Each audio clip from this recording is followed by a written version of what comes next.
Here is my condition. It is possible that certain unforeseen events may force me to confine you to your cabins for a few hours or a few days, according to the case.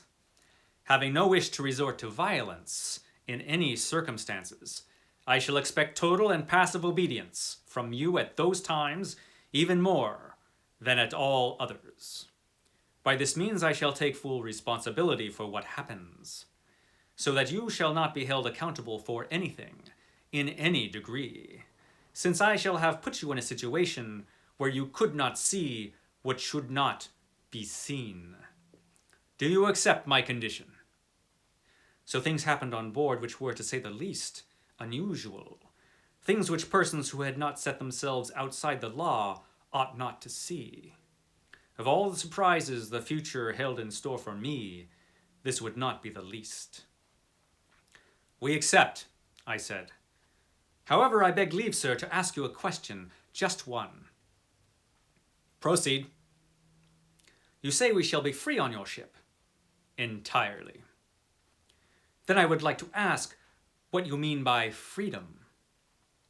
Why, the freedom to come and go, to see, to observe everything that goes on here, save on a handful of occasions. In short, you will have the same freedom as that which is enjoyed by myself and my companions. It was obvious that we were not talking about the same thing. Excuse me, Captain, I went on, but this freedom is no different from that of any prisoner to walk around his cell. It is not enough. But you must make do with it. What? We must give up all hope of seeing our homeland, our friends and families ever again? Yes, Professor, you must. But giving up all thought of shouldering the insufferable burden of the constraints of life on dry land, which people mistake for freedom, may well prove less painful than you imagine. Damnation! Cried Ned Land. I'll never swear I won't try to escape. I'm not asking you to swear to anything, Mr. Land, said the captain sharply. Captain, I said, feeling my anger mount, you are taking advantage of the fact that you have the upper hand. It is cruelty. Not at all, Professor. It is lenience. You are my prisoners, men who fought me and lost.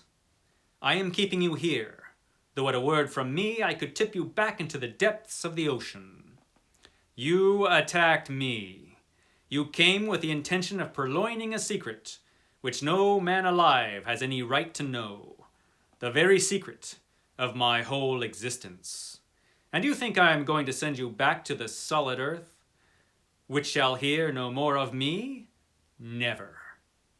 By holding you here, it is not you I am safeguarding, but myself. That is from 20,000 Leagues Under the Sea by Jules Verne, your Sunday Penguin for today. Welcome, my friends, once again to stately Vaughan Manor. Yes, and today we're going to be talking about 20,000 Leagues Under the Sea by Jules Verne, one of my very favorite books of all time. I love this book. This is the almost perfect classic adventure novel. This was published in June 1870. It has been popular since the day it was published. It has been popular all over the world. And certainly it's been popular here in the United States since the first translation was published. So 20,000 Leagues Under the Sea. This was one of Jules Verne's series of extraordinary adventures. He wrote a bunch of them in his series of extraordinary adventures. Wrote a lot of books, Jules Verne. A lot of books. And unfortunately, not a lot of them are available to us in the English-speaking world in print. Only a few of them are available in print at this time, if you would compare it to the amount that he wrote. That's in print. If you do the ebook thing, you can find most, if not all, of the work that has been translated into English available. A lot of it pretty cheap. But you must beware, because when it comes to translations of Jules Verne, a lot of the older translations, and those are the ones that are going to be free, for example, on Project Gutenberg, and the free translations, or the really, really cheap translations you'll find on the Kindle store, for example, a lot of those are pretty bad translations. Not the most accurate translations. Some are worse than others. I think maybe Journey to the Center of the Earth has suffered the most abuse at the hands of translators. But none of the original translations were great, because translators, the English translators, took certain liberties. They would do things like change names in some of the books. They would change whole situations. Or they would just cut out big chunks of the text. And sometimes they would just get some things wrong. There was a lot of technical stuff being spoken about, and sometimes the translators would get that stuff wrong. 20,000 Leagues Under the Sea, for example, had some of that. Definitely had some of it cut out in certain translations. So when it comes to Jules Verne, I would advise you not to go cheap. I would advise you to get the best editions that you can get. This Penguin edition of this book is fantastic. This is a great edition. Now, this is the hardcover cloth-bound edition, but you can also get the same edition in the regular black spine classics that they publish. This is fantastic. This is an uncut translation that was translated by David Coward. Fantastic book. And the reason this one is as good as it is, besides just the translation, is that this has a bunch of the old original illustrations from the original printing. And they are fantastic. I don't know how well you can see them here in the review here, but they are just fantastic. There's Captain Nemo there steering the Nautilus. The Nautilus, which is his submarine, a fantastic vessel, a legendary vessel in the annals of classic literature. And so this tells the story of Professor Aronnax, his friend and companion Consuelo, and Ned Land, the harpooner who they team up with, or are kind of forced to team up with.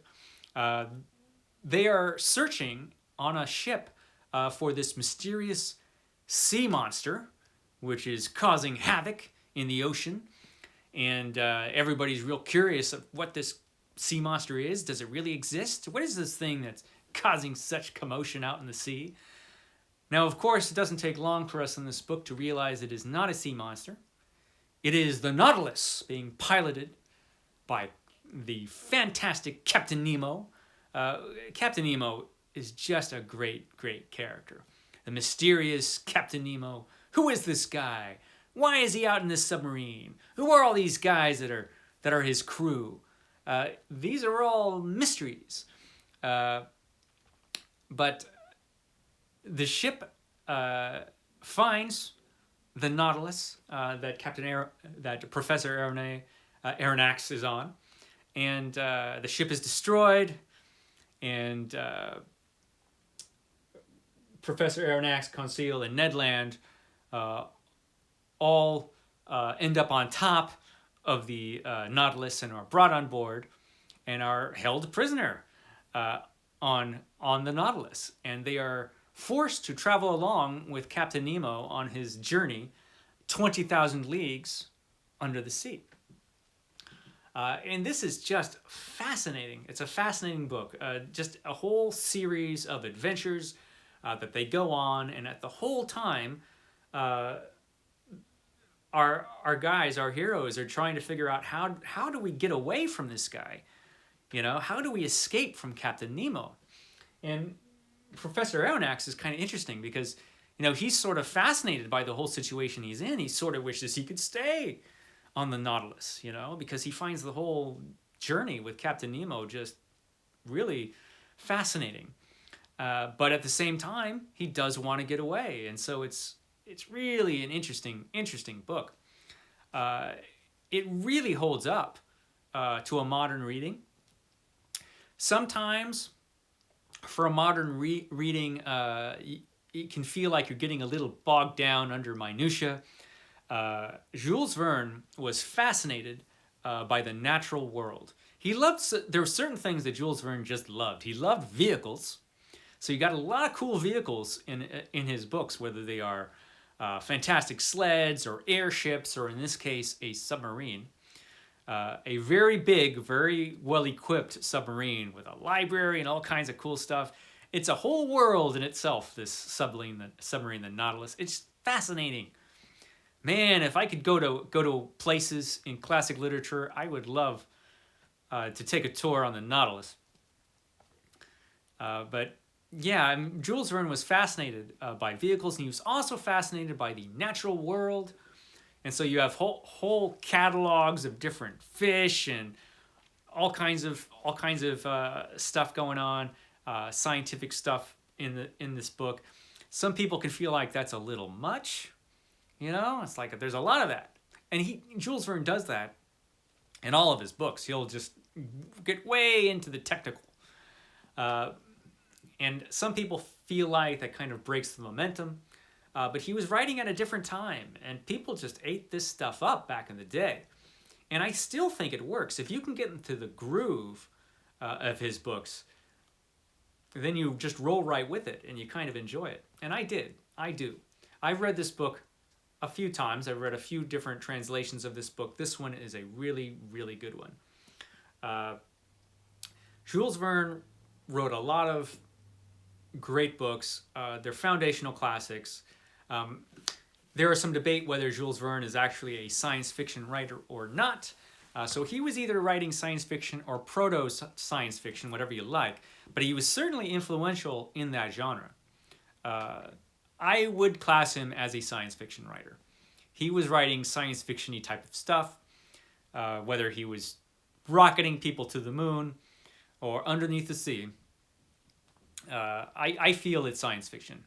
Definitely early science fiction, but if you're interested in science fiction at all, you kind of have to read some of his books, at least. And if you're just interested in classic literature, you definitely want to check out this guy. He's a lot of fun. He's a lot deeper than you would think. He's a lot darker at times than you'd think. Captain Nemo is no simple character. Captain Nemo is a mysterious and complicated character. He is one of the most interesting characters you'll find in literature from the time. Certainly in adventure literature, he is one of the most interesting characters you'll come across. So this is great stuff.